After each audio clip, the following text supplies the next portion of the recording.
વાર્તા જોવાના છે. એ વાર્તામાંથી આપણે શું શીખી શકીએ એ આપણે વાર્તાના અંતમાં જોઈશું. તો ચાલો જોઈએ. સમજુ બકરીઓ. એક સુંદર મજાનું નાનકડું ગામ હતું. એ ગામની વચ્ચેથી એક નાનકડી નદી વહેતી હતી. એ નદીમાં 12 માસ પાણી વહેતું રહેતું હતું.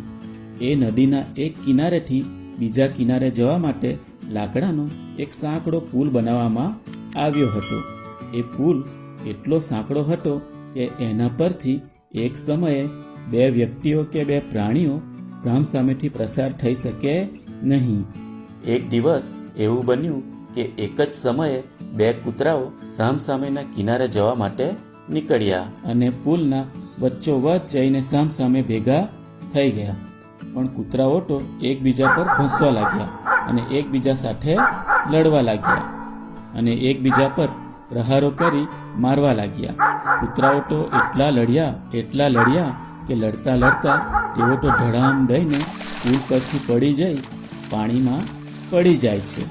આ તો સારું હતું કે એ દિવસે પાણીનું વહેણ થોડું ઓછું હતું અને કૂતરાઓને તરતા આવડતું હતું.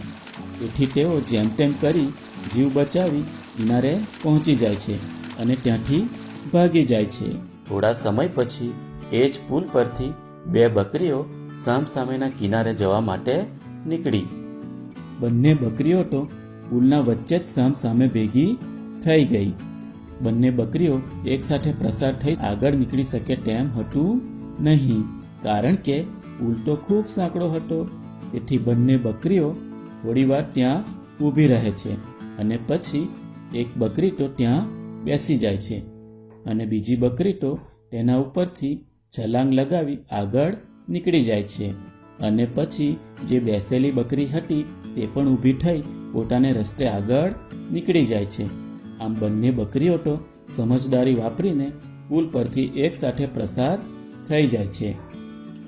તો બાળ મિત્રો, મજા આવીને આ વાર્તા જોવામાં?